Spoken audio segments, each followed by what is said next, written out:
Hello everyone. So this is my latest layout, Disney again, and this page also lights up.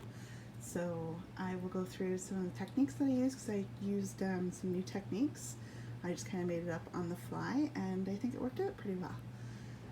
So with this first page here, I've actually curved these books so they're sitting more 3D, and the way I keep them keep their shape and keep them once the book is pressing down on them is I took some cardstock and made a little tube out of it, a very tight tube, and so hopefully, and I put that underneath and glued it down with glossy accents. It's my favorite glue, and hopefully it'll keep its shape. Time will tell. And I hand drew this little candle here. I did print the skull, but he again is curved, and I have the tube behind him. And then for this book right here, as you can see, it's very layered. I just printed out the spells, and then I took computer paper and some Tim Holtz distress inks, and I crumpled up the paper, I distressed the edges, and then I just inked it up. I think I used tea dye and then stained walnut on the edges. So this whole layout, I only had one piece of this brick paper, so I used literally every single inch of it in this layout, and I had one of this brick. It's textured brick, actually. I got from the dollar store, and I was able to use one sheet to do the whole thing.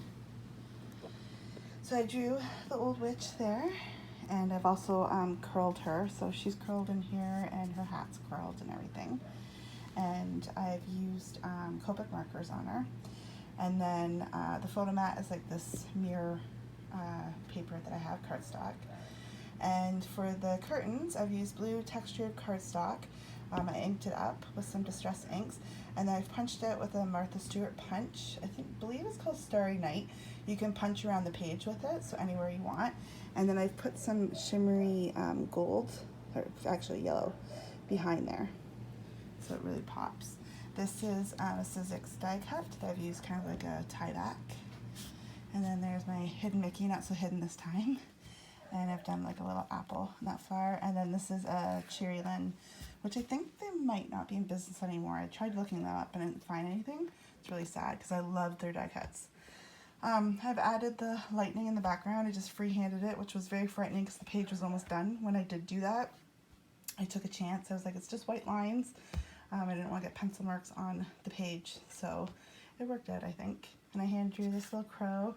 The mirror I've done in a gold like mirrored paper, and I cut it out with my Cricuts. And I've also hand drawn this crow. These guys are from my brain. When I'm drawing these characters, I have to be looking at a picture because it's someone else's style of drawing. This is my style of drawing.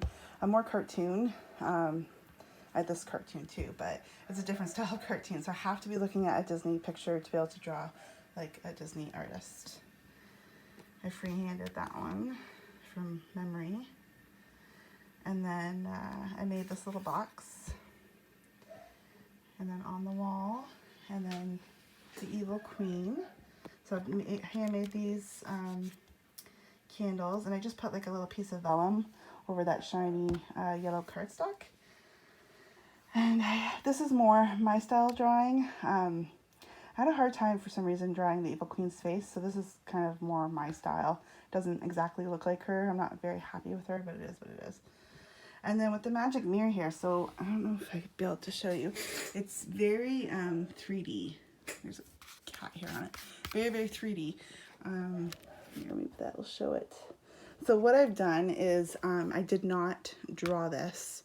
I printed this out, and I've actually put ink all over it to add more depth to it. And then I made these stairs, and I've gone over the mirror part in some gold gel pen, and then I've added the little jewels to it. And then on the inside, so what I did was I took a piece of cardstock, and like how you would for material, you know how you like make little snips if you're going in a round circle. So I did that, and I was able to make a round circle with an edge to glue to the paper and an edge to glue to this. So it makes it stick up. Instead of using pop dots, I figured that would be sturdier and cheaper. I'm out of pop dots right now. And then I took a piece of this mirror cardstock, but actually I think I found that from packaging, like a soap package or something.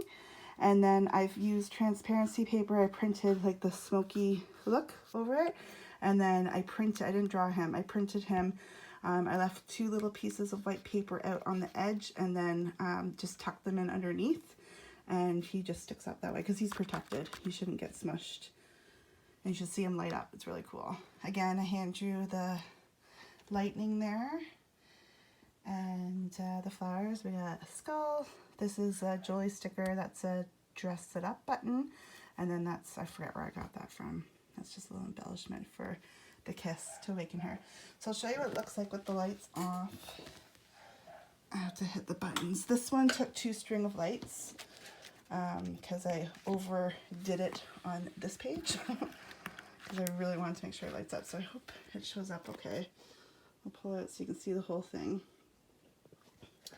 So I lit up the candles and I lit up her necklace. And she does have her drink there. I'm not crazy about how the drink looks. Like, I drew it exact, but I just don't like the animation, so it's kind of hidden there. And I lit up the box, and I've lit up the poison apple.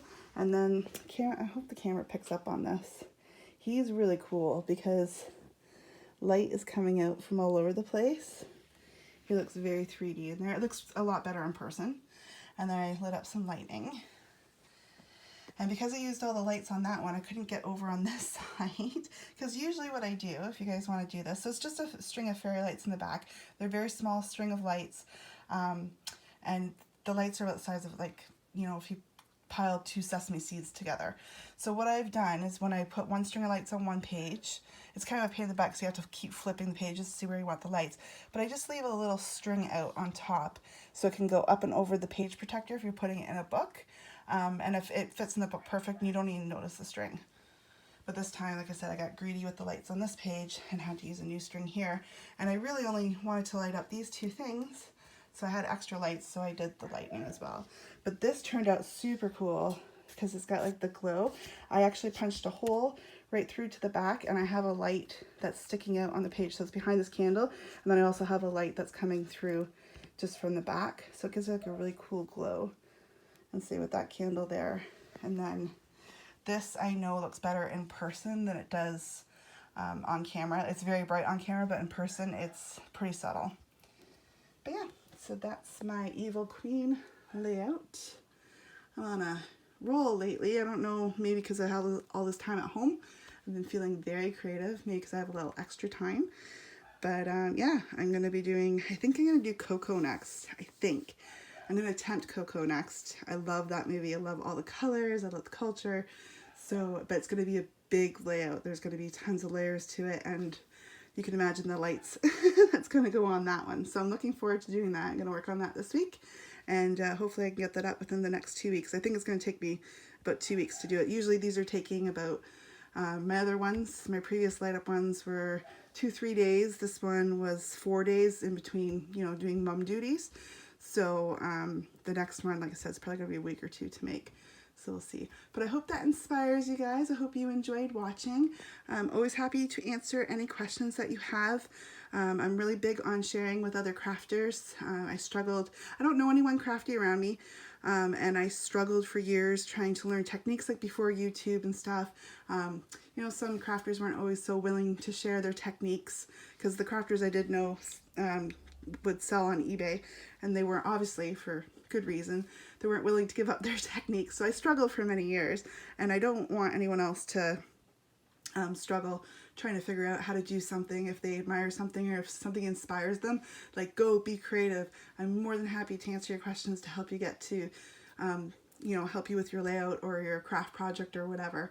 I want everyone to enjoy this craft and really love their work and have their family cherish their work and everything. So, like I said, I'm always happy to answer questions. Might take me a little while to see them on YouTube here, but I will eventually get back to you, no problem. And I appreciate all the comments, all the likes that I get. And thanks for watching, and please subscribe because, like I said, I'm on fire lately, so there'll be lots of layups coming out. Thanks, guys. Bye.